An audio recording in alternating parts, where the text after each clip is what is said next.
우리에게 주신 하나님 말씀은 신약성경 요한복음 11장 5절에서 16절까지 말씀입니다. 우리가 교독으로 다 함께 봉독하겠습니다. 요한복음 11장 5절에서 6절까지 말씀입니다. 16절까지 말씀입니다.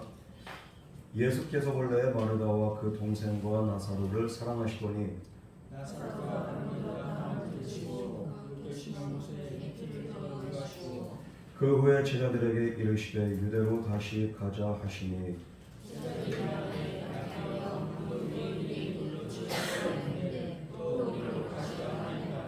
예수께서 대답하시되 낮이 12시간이 아니냐 사람이 낮에 다니면 이 세상의 빛을 보므로 실족하지 아니하고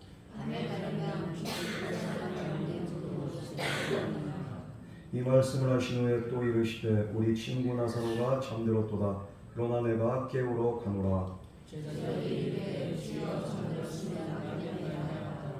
예수는 그의 죽음을 가리켜 말씀하신 것이나 그들은 잠들어 쉬는 것을 가리켜 말씀하신 줄 생각하는지라. 내가 거기 있지 아니한 것을 너희를 위하여 기뻐하노니 이는 너희로 믿게 하려 함이라. 그러나 그에게로 가자 하시니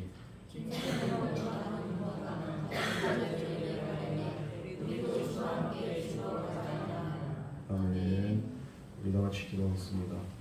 사랑과 은혜 하나님 아버지, 오늘도 말씀 가운데 주님께서 우리의 눈과 귀를 열어 주시옵시고 이 말씀이 정말로 우리의 생명이 되어서 이 말씀 통해서 온전한 믿음도 우리 안에 싹 틀 수 있도록 주여 함께하여 주시옵소서. 우린 부족하고 연약합니다. 주님의 말씀과 은혜가 아니면 우린 살 수 없습니다. 주여 이 시간도 불쌍히 여겨주시고 긍휼을 베풀어 주시고 말씀 가운데 주여 임하여 주시옵소서. 이 모든 말씀 거룩하신 예수님 이름으로 기도드렸습니다. 아멘.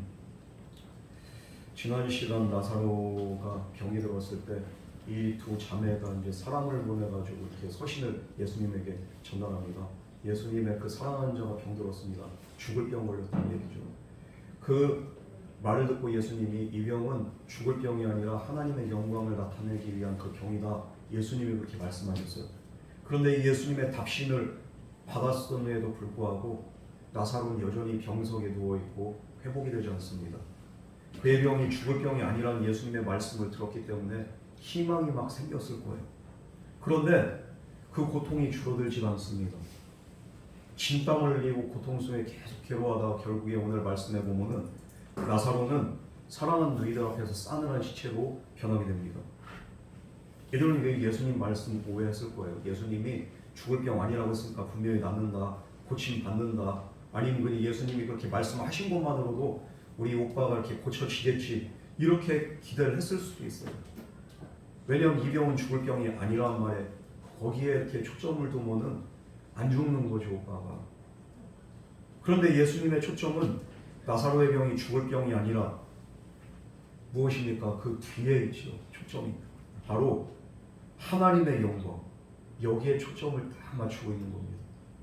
하나님의 아들이 그의 죽음으로 말미암아 그 받게 될 영광을 예수님 말씀하시니, 슬프게도 나사로의 죽음을 전제한 말씀이 바로 예수님의 말씀입니다. 병 고침만 받는다는 게 아니라 그가 죽어야 이제 하나님의 영광이 나타나는 거예요.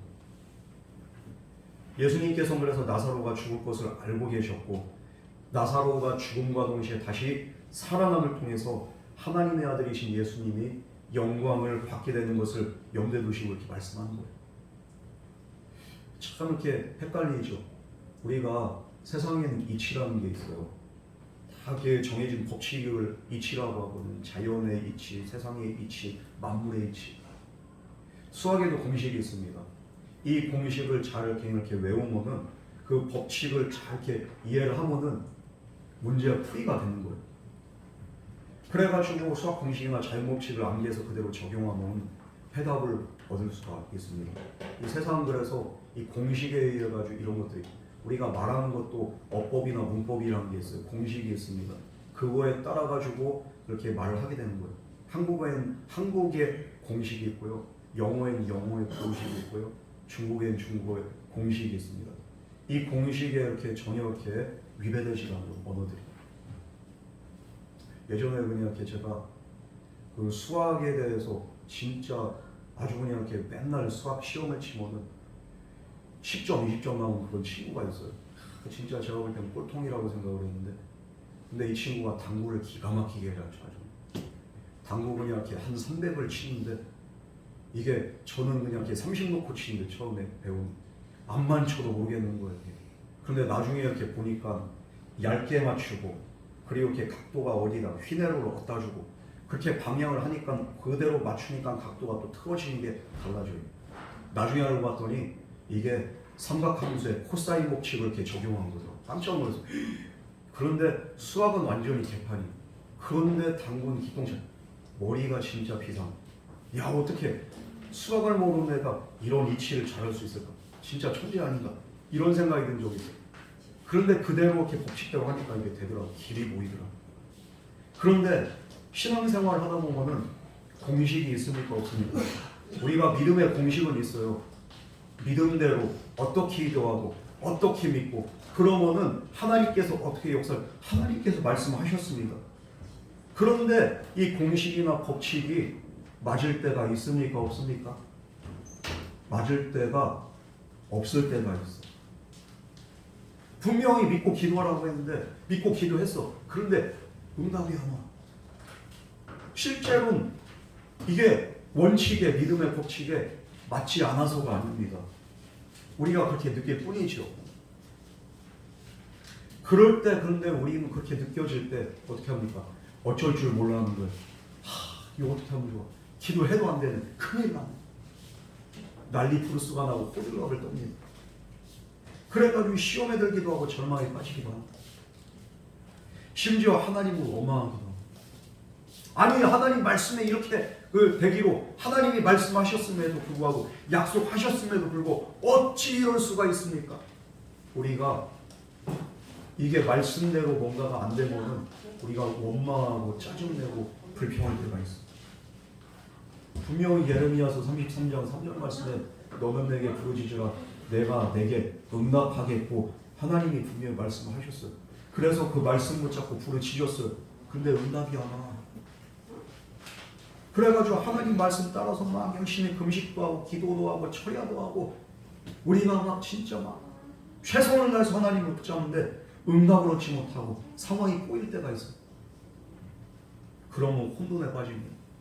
마태복음 7장 7절 말씀, 구하라 주실 것이요 찾으라 찾을 것이요 두드리라 그 영이 열릴 것이니, 우리 주님 말씀하세요. 구한 자에게 주실 것이요 찾는 이에게 찾을 것이요 두드리는 이에게 열릴 것이다. 주님이 분명히 말씀했어요. 그래가지고 구하고 찾으며 두드려도 안 열려, 안 찾아줘. 상황이 꼬이고 악화될 때가 있습니다. 그럼 우리 마음속에 어떤 마음이 듭니까? 의구심이 생기는 거예요. 정말로 성경이 하나님 말씀이 맞는 걸까? 정말로 하나님 말씀이 사실일까? 이런 믿음 한 번쯤, 의심 한 번쯤 우리가 든 적이 없습니까? 지금도 들고 있잖아. 하나님이 정말 내 기도를 들어주시는 건지, 하나님이 정말 살아계신 건지, 우리가 그럴 때 헷갈리단 말이야. 이 문제로 심각하게 고민될 때 우리가 어떻게 해야 되냐. 그런데 구약의 이렇게 인물 중에서도 이것 때문에 정말로 심각하게 고민이 됐던 사람들이 얼마나 많이 있습니까? 엘리야도 고민이 돼가지고 아이고 나는 아닌 게 비요.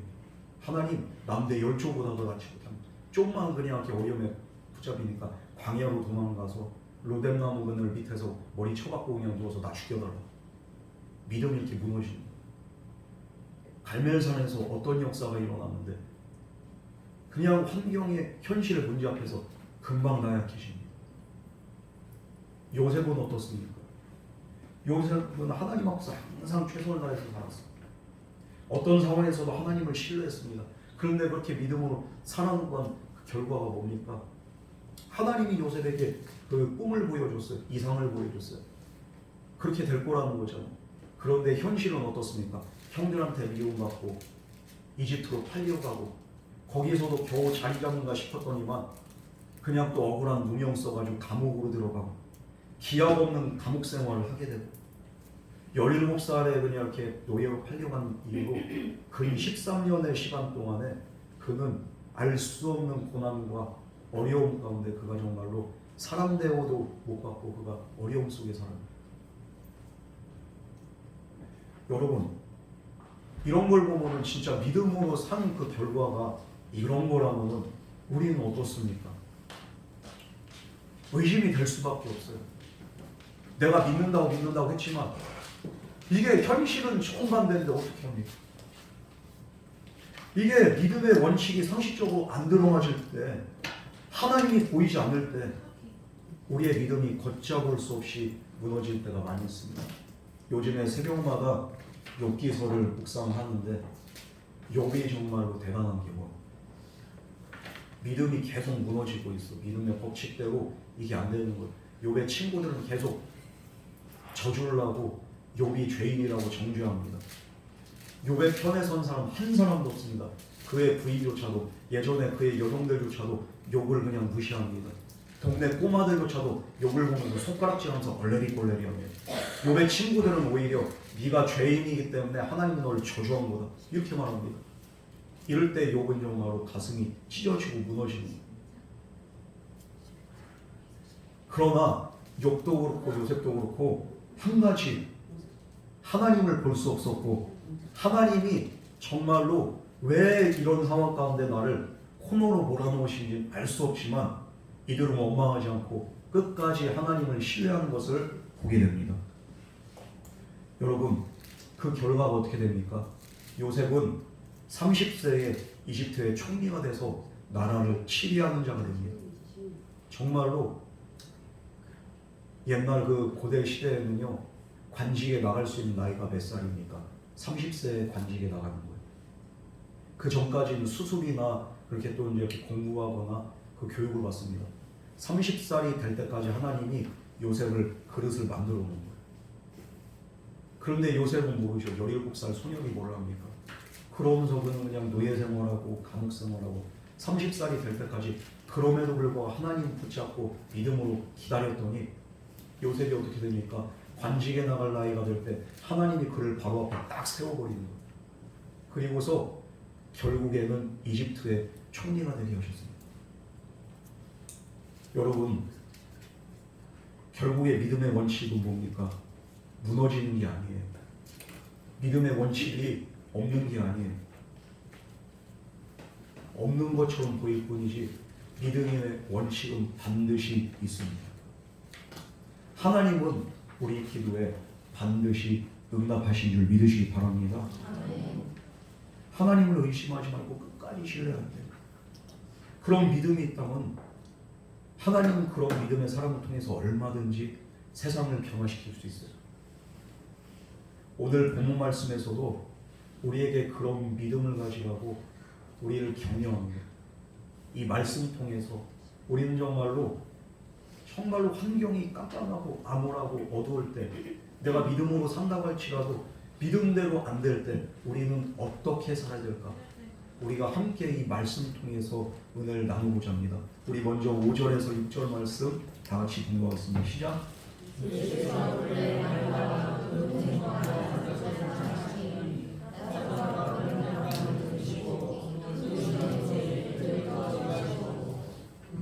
나사로를 사랑하신다고 했는데 병들었다고 했어요. 죽을 병에 걸렸습니다. 그런데 바로 내려가야 될 거 아니에요.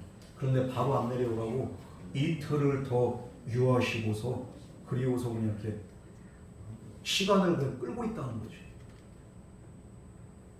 이게 바로 예수님의 사랑이고 예수님의 그 은혜입니까? 사랑하는 자가 지금 죽을 병 걸렸는데 이틀을 더 시간을 끄셨다는 거예요.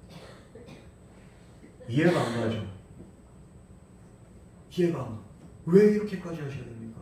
사랑한 자가 병들고 죽게 생겨서 바로 내려와가지고 고쳐주셔야지. 왜 죽을 때까지 이렇게 진리를 끄냐 이 말. 우리의 신앙의 의구심은 언제 생깁니까? 바로 세 가지의 그 이유로 의구심이 생길 때가 있어.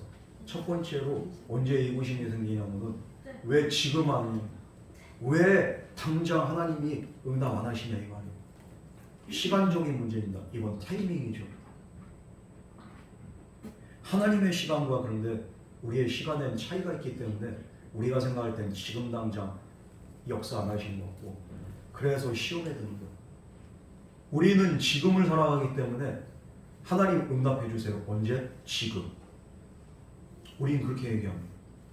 그런데 성경에서 말하는 시간이 헬라어에서 이렇게 이 성경의 시간의 개념이 다른 것을 보게 됩니다. 우리는 수평적인 시간을 살아갑니다. 과거와 현재와 미래의 시간이죠.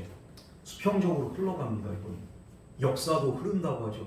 흘러간 시간을 살아가는 물리적인 시간, 크로노스라고 합니다. 그런데 하나님의 시간, 카이로스예요. 이거는 수평적인 시간이 아니고 흘러가는 시간이 아니에요. 왜냐하면 하나님의 시간은 영원한 현재이기 때문입니다. 수직적인 시간이에요. 과거도 현재도 미래도 하나님 앞에서는 영원한 현재에 속한 겁니다. 그 하나님의 시간과 우리의 그 흘러가는 시간의 차이가 있기 때문에 우리는 그냥 이렇게 의구심이 생기는 거예요. 모든 것이 항상 내 때를 중심으로 생각할 수밖에 없어요. 왜? 우리는 흘러가는 시간을 살고 있기 때문입니다. 흘러가는 시간 속에서 우리가 나이가 먹고 늙어지고 몸은 쇠퇴하고 병이 들어갑니다. 그러면서 우리 자녀들은 성장합니다. 그러니까 우리는 항상 이 흐르는 시간 속에서 내 때를 생각하기 때문에 조급증에 걸립니다.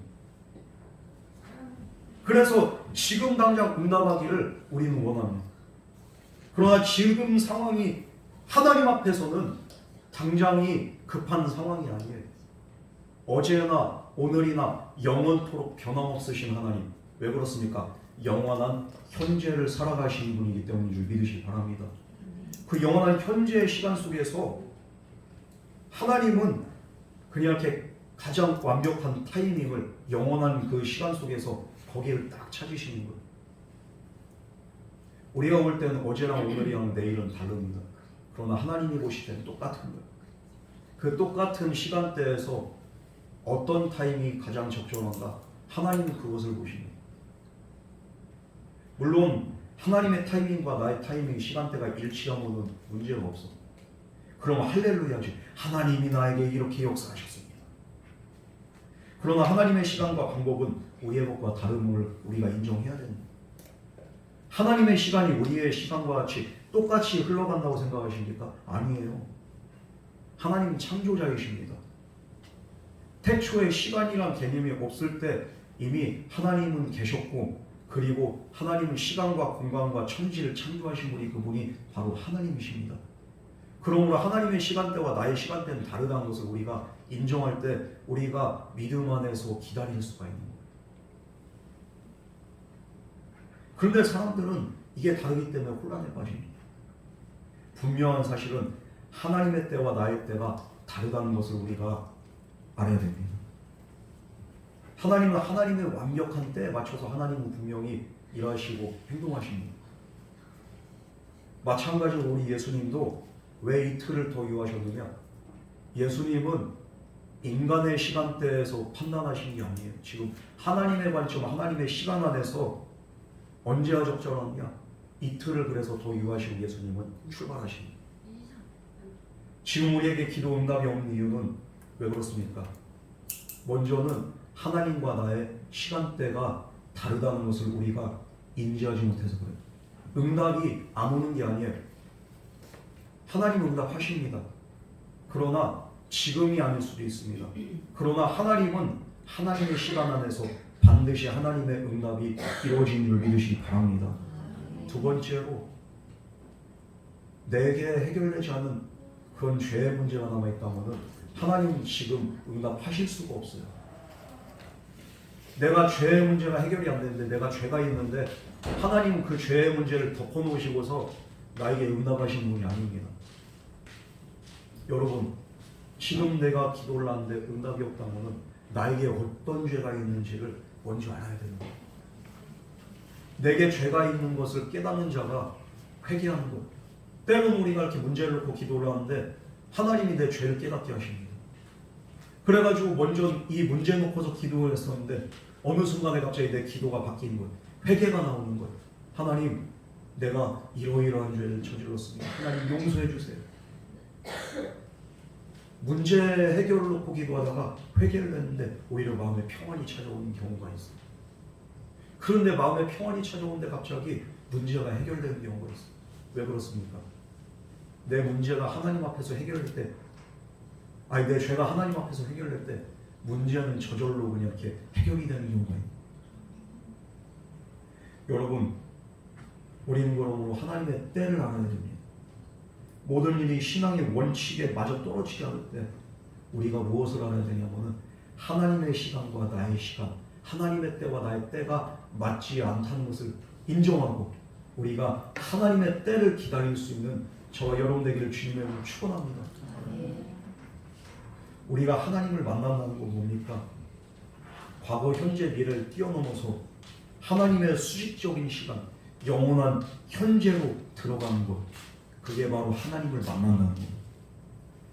우리가 어떤 문제를 가지고 하나님께 기도를 드릴 때 인간의 기준으로 정말 물리적인 시간이 그냥 이렇게 해결되는 게 아니에요. 영원한 현재이신 하나님의 시각으로 기도할 때 우리는 지금 바로 응답이 임하게 된 줄 믿으시기 바랍니다. 여러분, 기도하는데 지금 응답이 안 이루어지는 게 아니에요. 여러분의 기도는 지금 당장 하나님의 영원한 현재 시간 안에 이루어진 줄 믿으시기 바랍니다. 나의 병을 놓고 이렇게 기도할 때 병 고침이 더딘 것 같고 내 문제 놓고 기도할 때 문제 해결이 더딘 것 같지만 아니에요. 영원한 현재 하나님의 시간 안에서 이미 응답된 줄 믿으시기 바랍니다. 여러분, 그러면 기도는 하나도 땅에 떨어지지 않아요. 문제인데 믿음이 문제가 되는 거지 하나님에게는 문제가 전혀 없습니다. 하나님은 이미 저와 여러분의 기도를 응답하신 줄 믿습니다. 그러므로 실망하지 마세요.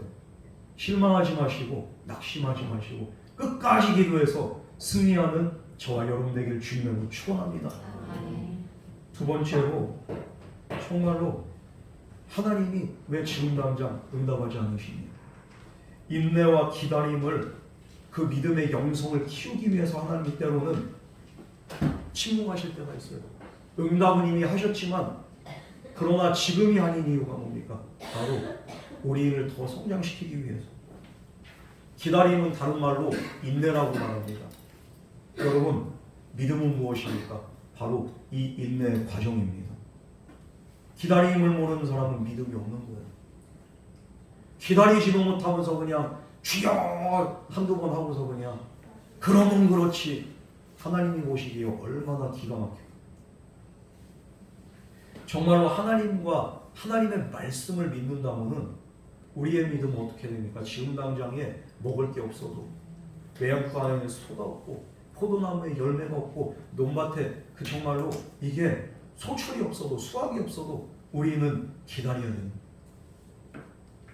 이 기다림을 통하지 않는 믿음은 진짜가 될 수가 없습니다. 그런데 우리 성도님들은 때론 기다림이 너무 그냥 이렇게 짧아요. 그냥 금방 그냥 이렇게 또 그냥 이렇게 믿음이 그냥 떨어집니다.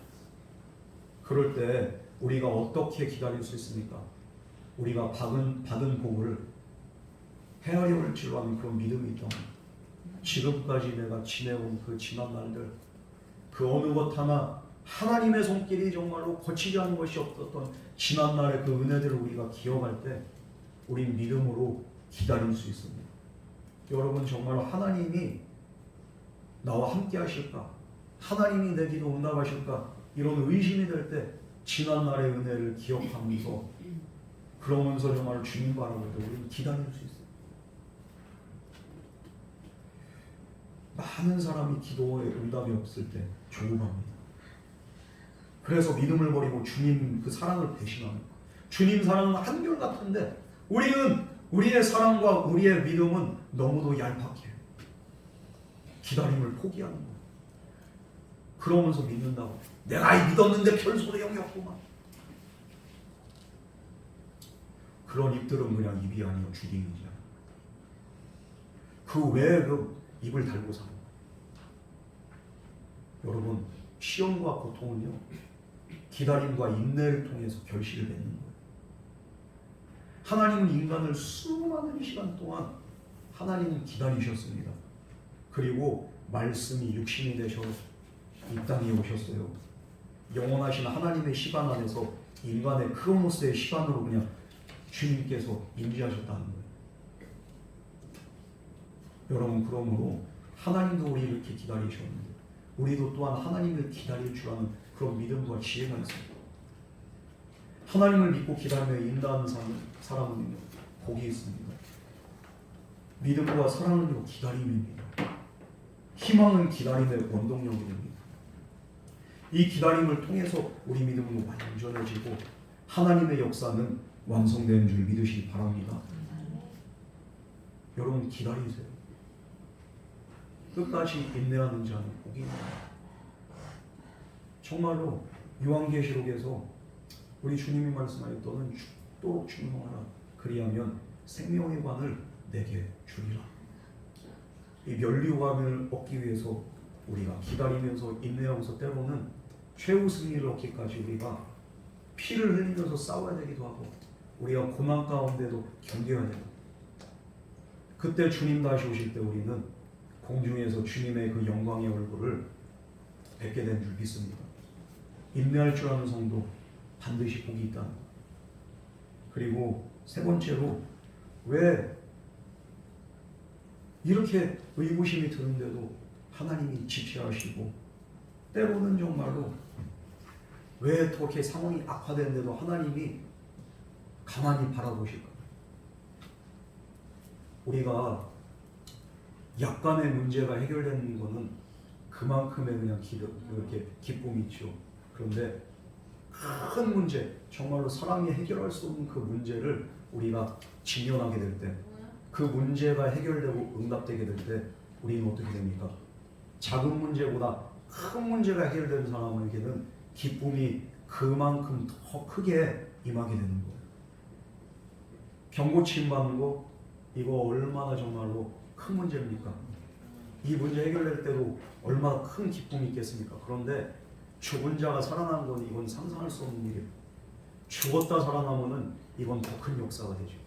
뿐만 아니라 이 큰 역사와 큰 구원의 은혜를 경험하게 되는 거예요.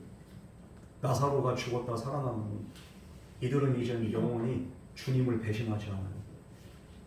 이들은 이미 부활의 능력과 구원의 은혜와 그 기쁨을 맛본 자들이기 때문에 다른 사람들은 예수님을 손가락질하고 버릴지라도 이들은 이제는 죽는 날까지 예수님 떠나지 않습니다. 왜? 놀라운 은혜를 경험했기 때문입니다. 여러분, 작은 문제도 해결되면 감사하지만 때로는 우리가 정말로 조급하고 아주 똥줄이 타고 아주 그냥 죽을 것 같은 그런 환경에서 정말로 조마조마하다가 갑자기 이게 전세가 역전이 되고 전화 위복이 되는 그런 경우를 경험하게 되면 우리는 어떻습니까? 너무 감사한 거예요. 의사가 사형 선고를 내렸습니다. 3개월밖에 못 산다고요. 그런데 3개월 후에 다시 이렇게 멀쩡하네. 왜 그러지? 완치 판정을 하는 거예요. 여러분, 그러면은 그냥 아이고 그래도 관리만 잘하시면 됩니다. 그래가지고 이렇게 그냥 이렇게 잘 치료받다가 이제 이렇게 완치된 거랑 죽는다고 한 사람이 진짜 이렇게 완치 판정을 받은 거랑 기쁨의 차이가, 결이, 농도가 같을까요? 다를까요? 너무 달라요. 이 사람은 죽었다 살아났어요. 그러면은 이 모든 것이 하나님의 역사임을 그 누구보다도 확신하게 되고, 그런 자에게는 온전한 구원의 역사가 나타나게 됩니다. 이제는 살아있는 하나님의 역사를 그는 살아가는 날 동안에 전하면서 살게 됩니다. 하나님이 우리에게 주시려는 기쁨은요, 피상적인 게 아니고 실제적인 것이고 정말로 엄청난 기쁨과 은혜를 우리에게 주시기를 원하시는 분이 바로 하나님인 줄 믿으시기 바랍니다. 이 기다림을 통해서, 그리고 또 이 믿음을 통해서 하나님이 우리에게 주시는 구원은 일시적인 게 아니라 영원한 구원을 우리에게 주신다는 그 사실을 우리가 깨달아야 됩니다. 그래서 오늘 본문 말씀은 우리 예수님께서 나사로가 죽을 때까지 기다리십니다. 예수님은 병든 나사로를 낫게 하시려는 게 아니라 죽은 나사로를 부활시키는 게 예수님의 목적입니다. 그러나 사람들은 모르기 때문에 정말로 슬프고 힘들고 좌절되고 낭망되고 때로는 원망이 된다.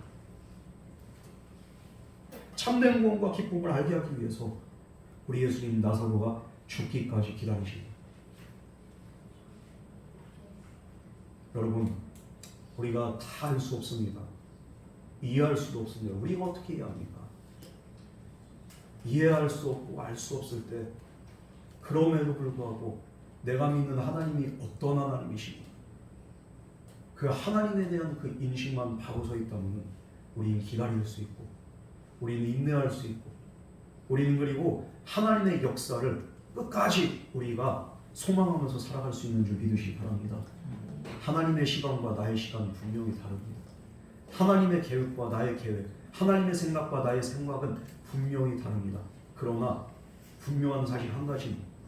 하나님은 완전하신 하나님인 줄 믿으시기 바랍니다. 우리 7절에서 8절 말씀 우리 다 같이 공부하겠습니다. 시작. 그의 제자들에게 이르시되 이리로 다시 가자 하시니 제자들이 말하되 rabbi야 아무도 우리에게 돌려치지 않았는데 또 우리로 다시 하나이까. 자, 이제는 때가 됐어요. 제자들과 함께 유대로 가자. 이틀을 더 머무시다 유대로 가자고 합니다. 제자들은 이해가 안 가요. 아니 나사로가 그 뭔지도 모르겠고 그리고 지금 얼마 전에 유대 갔다가 돌 맞아 죽을 뻔했는데 또 돌 맞아 죽으려고 예수님 또 거기로 갑니까? 굳이? 왜 굳이 거기로 갑니까? 제자들은 예수님을 이해하지 못합니다. 그럴 때 예수님이 제자들에게 어떤 말씀합니까? 이 영적인 그 교훈입니다. 9절에서 10절 말씀 나같이 공부하겠습니다. 시작.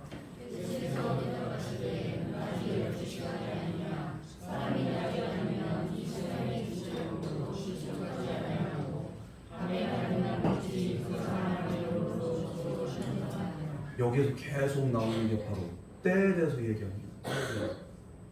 때가 얼마나 중요한지 모릅니다. 우리 예수님은 지금 이 말씀을 하실 때가 언제입니까? 낮이 12시라고 했습니다. 이건 지금 이게 낮이라는 거예요. 그런데 이 때가 언제냐? 예수님이 십자가에 달리기 전을 얘기하는 거예요. 지금 예수님이 지금 나사로에게 그렇게 가는 그 때가 언제입니까?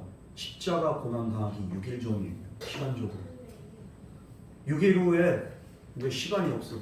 지금밖에는 시간이 없습니다. 지금이 일할 때 아직 십자가 고난 당하기 전에 정말로 하나님의 일을 조금이라도 더 해야 되고 하나님의 역사를 조금이라도 더 이루어야 되고 하나님의 말씀을 전해야 됩니다. 지금이 바로 그때라는 우리 예수님이 살아계신 동안을 얘기하는 거지.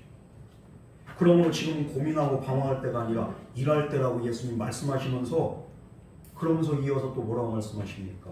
11절에서 11절 말씀 나같이 공부하겠습니다. 시작. 이 말씀을 하시되 또 이르시되 우리 친구는 나중에가 잠들었다. 그러나 내가 깨우러 가노라. 아멘. 우리는 이 물리적인 시간을 살아가기 때문에 분명히 때가 있고 기회가 있고 시기가 있습니다. 예수님이 지금 말씀하신 거는 지금 이렇게 물리적인 이렇게 시기와 하나님의 때가 딱 맞물린 지금 바로 이 순간이 하나님이 허락하신 영원한 현재의 시간 속에서 허락하신 바로 이때에 내가 거기로 가야 된다. 그러면서 이때가 언제냐? 바로 내 친구 나사로가 잠든 바로 이때. 이때가 지나가면은 이제는 안 된다는 거예요. 그러므로 내가 깨우러 가야 된다. 여러분, 하나님이 우리에게 감동 주실 때가 있습니다. 아이고, 기도해야지요, 해야지요, 기도해야지요, 집사님. 아이고, 해야 되는데 때 타령한 거죠. 아직은 때가 아닌 것 같아요. 그거 누구 때예요? 하나님의 때입니까? 자기 때입니까? 지 때예요, 지 때. 뭐 그냥 우리가 전도합시다. 성경만 축합시다. 우리 성도님들 기도는 많이 하죠. 그런데 성경만 축을 놓고 얼마나 간절합니까? 전도 한 영혼 그렇게 놓고서 얼마나 간절합니까? 항상 말한 게 뭐 때가 되면은 그 때가 되면은이 무슨 때예요? 그게 내가 볼 때는 내 귀에 들리는 때는 그 때가 자기의 때예요. 내가 그래도 오케이가 되고 내가 그냥 이렇게 뭔가 인정이 되고 그때가 때라는 거지 뭐. 그게 하나님의 때라고 생각하는데 하나님의 때는 자기가 생각한 때하고 달라요. 여러분 분명한 거는 때로는 목사를 통해서 이렇게 그냥 이렇게 얘기하는 게 그게 바로 지금 당장 그 때일 수도 있는 거고요. 이스라엘 백성들이 아유 때가 되면 성전 건축 하겠지. 포로에서 돌아왔는데 성전 건축 처음에 하다가 이게 그냥 중단된 지 17년이에요. 그때까지 그냥 엉거주춤 앉아 있는 거예요. 이미 고레스가 왕의 명령으로 성전 건축도 하고 니들을 이렇게 잘 이렇게 하라고 했어요. 그 왕의 명령이 있음에도 불구하고 그건 그 꺼내서 이렇게 그냥 이렇게 근거로 들이댈 그 생각도 안 하고 아이고 때가 되면 하겠지. 이러다 엉거주춤한 게 17년. 아직 때가 아니니까. 우리도 그 때라는 핑계를 대고 하나님의 때를 우리가 그냥 이렇게 계속 그렇게 미루는 그렇게 영적인 어리석음을 범할 때가 언제? 바로 지금입니다. 여러분 언제 기도해야 됩니까? 지금입니다. 언제 전도해야 됩니까? 지금입니다. 언제 성전 건축을 준비해야 됩니까? 바로 지금입니다. 마음으로, 믿음으로, 물질로 우린 지금 나아가고 있습니까? 아니요. 우리 예수님이 말씀하셨죠. 지금은 뭐 방황할 때가 아니라는 거예요. 고민할 때가 아니라는 거예요. 지금 하나님이 정하신 때라는 거예요. 엉거주춤할 수가 없다는 거예요. 그러면서 예수님은 때를 기다렸다가 바로 그냥 이렇게 출발하십니다. 여러분, 우리가 스스로를 속이지 마세요. 바로 지금이 하나님의 때고, 지금이 바로 은혜 받을 만한 때고, 지금이 바로 구원의 날인 줄 믿으시기 바랍니다. 또 그런 건 어떤 분, 아이고 목사님 생각이지. 아직도 몰라. 여러분 어리석은 자 되지 마세요. 일부러 그냥 이렇게 자꾸만 피하지 마세요. 하나님이 지금 나에게 감동을 주시면 그 감동대로 움직이시고 신앙생활 하세요. 이 나사로가 죽었기 때문에 예수님도 지금은 이렇게 가는데 모든 것이 끝난 것처럼 보이지만 예수님은 나사로를 깨우러 가겠다는 거예요. 지금 바로. 여기서 알 수 있는 사실은 뭡니까? 예수님의 응답의 시간과 또 그 사람의 이렇게 그냥 이렇게 기도의 시간이 다른 방법으로 이루어지지만 그러나 사람이 이렇게 간구하고 기도하는 거 예수님이 이미 그 응답을 염두에 두고서 선포하셨기 때문에 간구한 그 순간 이미 이루어졌다는 그 사실을 우리가 기억해야 되는 거예요. 예수님이 생각을 안 하고 있으면 응답이 안 되는 거예요. 그러나 사람이 간구한 그 순간에 예수님은 무엇을 생각합니까? 나사로의 부활을 이미 생각하십니다. 응답됐어요, 안 됐어요? 응답된 줄 믿으시기 바랍니다. 이해가 안 되세요? 이해되시죠? 어려운 말하는 거 아니죠, 제가? 여러분, 하나님 우리 기도를 절대 저버리지 않아요.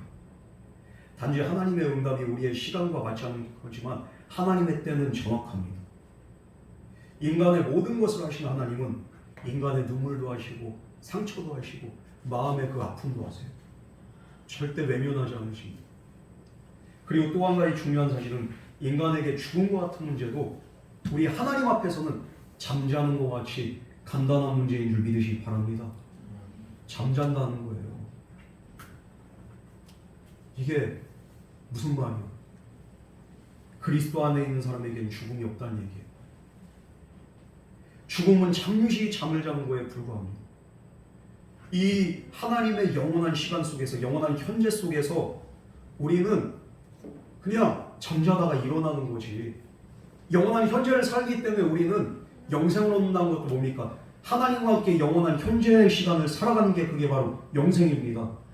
영생을 얻었어요? 안 얻었어요? 저와 여러분은 영생을 얻은 줄 믿으시기 바랍니다. 영생을 얻은 존재에겐 죽음이 없어요. 잠시 잠자는 자들이에요. 그러나 잠을 자다가 일어나는 거예요. 잠이 든 것은 다시 깨어나는 겁니다. 죽은 게 아니에요. 하지만 죽음은 무엇입니까? 끝이 있는 거예요. 끝을 의미하는 겁니다. 희망도 없고 미래도 없고 생명도 없는 영원한 심판, 그게 바로 죽음인 줄 믿으시기 바랍니다. 우리는 죽음을 당한 게 아니라 우리는 잠자는 자들입니다. 우리는 영혼을 사는 자들이기 때문에 잠시 잠깐 눈 붙였다 깨어나는 거예요. 그러므로 똑같이 눈을 감았다고 하더라도 어떤 차이가 있느냐? 잠자는 것과 죽은 것은 분명한 차이가 있는 줄 믿으시기 바랍니다. 지금 나사로운 사람들은 죽었다고 하지만 우리 예수님은 잠잔다고요. 관점이 다른 게 아니라 그게 바로 사실입니다. 우리 예수님은 이 나사로를 다시 살리는 거예요. 왜? 잠자는 자 그냥 깨우러 가는 거죠. 예수님이 무덤 앞에서 어떻게 했습니까? 뭐라고 말씀하셨습니까? 나사로야, 나사로야, 뭐라고 했어? 일어나라. 죽은 소녀를 향해서도 우리 예수님이 뭐라고 말씀하십니까? 이 아이는 죽은 게 아니라 뭐 한다고 했어요? 잔다고 했어. 그러면서 그 소녀를 향해서 뭐라고 말씀하십니까? 달리라고, 일어나라. 자는 아이를 그냥 깨우는 것 같이. 왜요? 우리 하나님은, 우리 주님은 주 안에서 잠들어 있는 자 죽었다고 하지 않아요. 이미 영생을 얻은 영원 불면의 존재가 되기 때문에. 그러므로 예수 그리스도를 믿음은 가장 큰 축복이 은혜로 옵니까? 저와 여러분에게 이 영원한 생명, 영생이 주어진다는 것이 정말 이 세상 그 어떤 것보다도 가장 큰 축복인 줄 믿으시기 바랍니다. 저와 여러분은 영원한 현재를 살아가는 영원한 생명을 얻은 복받은 존재라는 그 사실 항상 기억하면서 우리가 주님 앞에 감사할 수 있는 저와 여러분 되기를 주님을 축원합니다. 영생의 존재인데 내가 좀 이렇게 어려우면 어때? 좀 가난하면 어때? 좀 내가 이렇게 병들면 어때?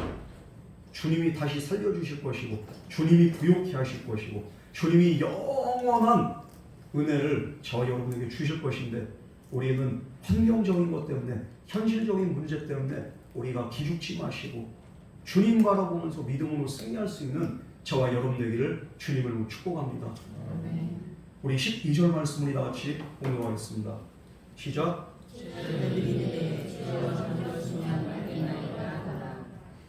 죽은지도 모르고 죽었다는 소식도 못 들었어요. 아마추어 그냥 병들었다는 소식만 들었으니까. 그래서 사람들은 몰라요. 지금 예수님과 함께 있는 사람. 근데 예수님은 나사로가 이틀 후에 죽은 걸 딱 아시고서 나사로를 깨우러 가자. 자, 가자. 제자들이 그러니까 주여 잠들었으면 낫겠네요. 상황 파악 못하고서 제자들이 말하는 거예요. 죽었다는 얘기를 비유로 얘기하는 건데 잠들었다고 제자들은 딴소리합니다. 그래서 제자들에게 분명히 말씀하십니다. 뭐라고 말씀하십니까? 13절, 14절 말씀 다 같이 공부하겠습니다. 시작.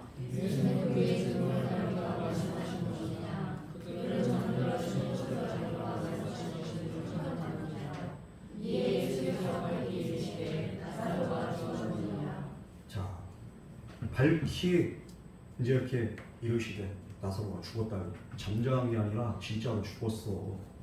그러니까 가자. 예수님이 그동안 많은 병자들을 고쳤죠. 근데 이번엔 죽은 나사로를 살리시는 이제까지도 경험하지 못한 놀라운 기적과 은혜와 축복을 이제는 예수님께서 주실 것입니다. 예수님은 한 번 말씀하신 대로 선포하신 대로 반드시 이루십니다. 우리가 성경의 말씀 천지면에도 나의 약속과 말씀은 1.1획도 영원히 변치 않으리라 하나님께서 말씀하셨습니다. 그 말씀대로 저와 여러분의 삶 가운데 반드시 이루어진다는 그 사실 우리가 믿고 믿음으로 살아갈 때 주님의 말씀은 저와 여러분의 삶 가운데 그 말씀대로 이루어질 줄 믿습니다. 그런데 믿음이 없는 사람은 이렇게 헛소리하고 딴소리하고. 우리 15절 말씀 다 같이 공부하겠습니다. 시작. 내가 너희 믿지 않는 것을 너희를 위하여 기도하니 이는 너희로 믿게 하려 함이라. 그러나 너희로 가자니.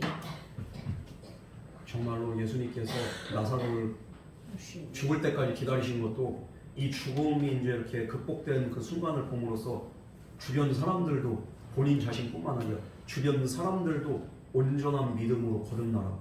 때로는 왜 하나님이 우리에게 그냥 말씀으로도 우리가 믿을 수 있거든요. 그런데 왜 우리에게 기적을 베푸십니까? 도무지 안 믿어서 그래요. 어떤 성도님들은 막 기적을 막 경험하는데 내 삶 가운데 기적도 없고 환상도 없고, 근데 내가 믿어지는데 내가 이 옷을 보면 더 그렇게 확실하게 믿어질 것 같아요. 그런데 다른 사람들은 보여주는데 나는 안 보여줘. 속상할 때가 있어. 그럴 필요 없어요. 그 사람들은 왜 보여주니까? 안 믿으니까 그래요. 그런데 이게 없어도 믿어지는 사람, 그것만으로 보지 않고도 믿는 자가 이렇게 더 복되다고 했습니다. 여러분, 저 여러분 가운데 초자연적인 현상이 안 나타나는지라도 우리는 이미 말씀 안에서 믿은 자들인 줄 믿으시기 바랍니다. 그럼 보고서 믿는 자보다 보지 않는 자가 않고도 믿는 자가 더 복되다고 했는데 우리가 그 사람들보다 더 복된 존재들이 아니겠습니까? 예수님이 이 기적을 행하기 위해서 너희로 하여금 믿게 하려 합니다. 그러니 그에게로 가자. 그래서 이제 그들로 하여금 보여주기 위해서 그들에게 이렇게 그에게로 가자고 말씀하십니다. 왜 하나님이 우리 기도에 즉시 응답하지 않는가? 정말 하나님이 때를 따라서 주시는 그 은혜를, 복을 누리게 하기 위해서, 때를 따라서 받는 은혜와 축복은요 우리에게 최고의 축복과 응답이 됩니다. 사람이 죽었다고 모든 것이 끝난 것으로 생각하면 우리는 큰 오산이 되죠. 그때부터 하나님이 역사하시는 거예요. 이제 나사로에게 가자. 이제 때가 되었으니 이제 가자. 예수님의 역할은 이제 지체 없이 나사로에게 행해질 겁니다. 우리 마지막으로 16절 말씀 다 같이 공동하겠습니다. 시작.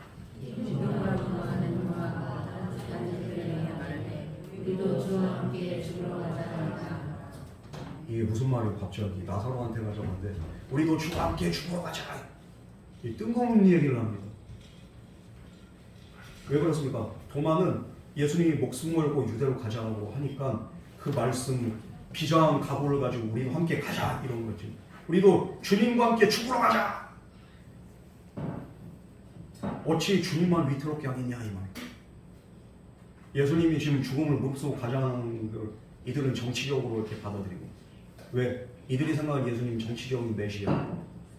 그래가지고 예수님이 드디어 6월절을 기점으로 해가지고 이스라엘을 로마 정부로부터 해방을 시키겠구나 자기들 생각이죠.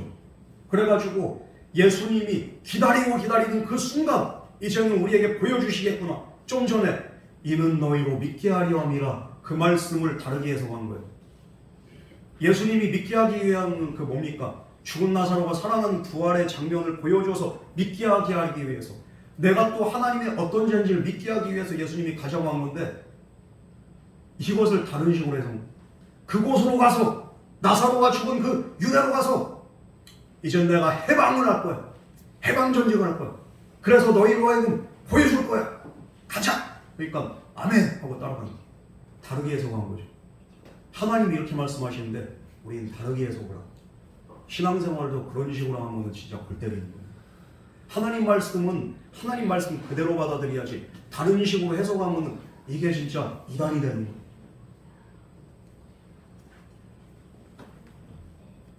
나를 따르라고 하면서 예수님이 너희로 믿게 하기 위해서 내가 이렇게 가는 거니까 가자 이러니까 그들은 그렇게 해서, 그런데 나중에 어떡합니까? 무력하게 예수님이 체포되는 거 보고서 우리도 주와 함께 죽으러 가자 했던 사람들 다 어디 갔어? 다 도망가. 왜 그렇습니까? 예수님의 말씀을 심각하게 오해했기 때문에. 우리가 신앙생활하면서 하나님 말씀을 오해하고 하나님의 역사를 오해하면은 이렇게 되는 거예요. 그러다가 그냥 이렇게 믿음 떠나버리는. 여러분, 오늘 우리에게 여러 가지 이해할 수 없는 상황들이 우리 삶 가운데서도 많이 벌어집니다. 왜? 한동안 코로나가 터져가지고 우리가 몇 년을 고생했습니까? 그죠? 얼마나 많은 사람들이 죽었습니까? 이 코로나 때문에. 한동안 전 세계 얼마나 죽었어요. 최근에도 진짜 이해 안 되는 그 사건 중에 하나가 러시아가 왜 우크라이나를 자꾸만 죽이려고 해요. 그냥 보니까 드론 그냥 폭격을 하는 거예요. 하리키우나 뭐 이런 쪽으로 해가지고 우크라이나를 계속 쪼아대는데, 이렇게 상황 속에서 미국은 뭐하고 자빠지는 거예요. 진짜 무기라도 주고 해가지고 좀 이렇게 도와줘야 될 거 아니에요. 전쟁은 안 하고 그냥 이렇게 무기는 찔끔찔끔 도와주면서 그냥 이렇게 말라 죽이고 있어요. 우크라이나. 이런 상황에서 진짜 하나님 왜 가만히 계실까? 때로는 이스라엘 사태로 인해 가지고 중동에 이렇게 어려움들, 왜 많은 생명들이 죽게 되는 거 이해가 안 될 수가 있어요. 도대체 여기에 어떤 하나님의 뜻이 있을까? 많은 사람들이 이렇게 고통당하고 죽는 게 하나님의 뜻입니까? 도대체 하나님의 뜻이 무엇입니까? 우리가 이렇게 의문이 갈 때가 있어요. 남에게 뿐만이 아닙니다. 내 삶 속에서도 마찬가지예요. 나는 정말 이렇게 하고 싶은데 이렇게 되길 원하는데 왜 이렇게 길이 안 열리고 왜 안 풀리고 나는 이렇게 꼬이고 왜 나는 더 이렇게 건강하지 못하고 왜 내 자녀들도 안 풀릴까? 하나님이 도대체 나를 사랑한다는 말이 사실일까? 이렇게 의심될 때가 얼마나 많이 있습니까? 그러나 결코 지금 현재 침묵이 하나님의 무관심이 아니라는 사실을 우리가 알아야 됩니다. 지체되는 것이 결코 끝이 아니라는 거 그거 알아야 됩니다. 지체된다는 것도 내 시간 속에서 내가 그렇게 느끼는 거예요. 하나님은 결코 지체하지 않으십니다. 하나님의 시간, 하나님의 그 카이로스의 그 영원한 현재 속에서 하나님은 반드시 응답하신 일을 믿으시기 바랍니다. 그 믿음 가지고 우리가 끝까지 주님 사랑하고 신뢰하면서 따라올 것을 오늘 성경 말씀 우리에게 말씀하고 있는 거예요. 하나님의 때 반드시 역사하고 응답하실 줄 믿습니다. 오늘도 주님은 그래서 나와 함께 가자, 제자들에게 나와 함께 가자 하셨던 주님, 오늘 저와 여러분에게도 함께 가자고 말씀하시고 저와 여러분을 영혼의 시간으로 영혼의 은혜로 초청하고 계십니다. 영원한 현재의 시간 속에서 영생의 은혜의 부르심이 저와 여러분을 오늘도 초청하고 있습니다. 반드시 주님이 역사하시고 기적을 베푸실 줄 믿습니다. 그러므로 믿음과 인내로 하나님의 때를 기다리면서 반드시 승리할 수 있다는 그 믿음 가지고서 이 믿음의 비밀을 우리가 깨닫고 주님 앞으로 나아갈 때 주님께서는 저와 여러분의 삶을 크게 사용하실 것이고 저와 여러분의 삶 가운데 하나님의 역사, 하나님의 영광이 나타나게 하실 줄 믿습니다. 인내하고 기다리시고 그리고 하나님의 때를 바라보면서 하나님의 시간 속을 살아갈 수 있는 저와 여러분 되기를 주님의 이름으로 축복합니다. 우리 이 시간 나같이 기도하겠습니다. 사랑과 은혜 하나님 아버지, 우리는 정말 연약하여서 하나님의 때를 우리가 놓칠 때가 많이 있습니다. 하나님의 때가 아닌 하나님의 시간이 아닌 나의 시간을 살아갈 때 우리는 낙심하고 좌절하고 난망합니다. 불평합니다. 원망합니다. 지난날에 우리의 어리석음을 용서하여 주시옵시고 이제는 하나님의 때 하나님의 시간을 사는 존재로 온전히 영생을 살아갈 수 있도록 우리에게 믿음과 은혜를 더하여 주시옵소서. 이 하나님의 때에 하나님의 역사를 경험할 수 있도록 주여 응답하여 주시옵소서. 이 모든 말씀으로 하신 예수님 이름으로 기도드렸습니다. 아멘.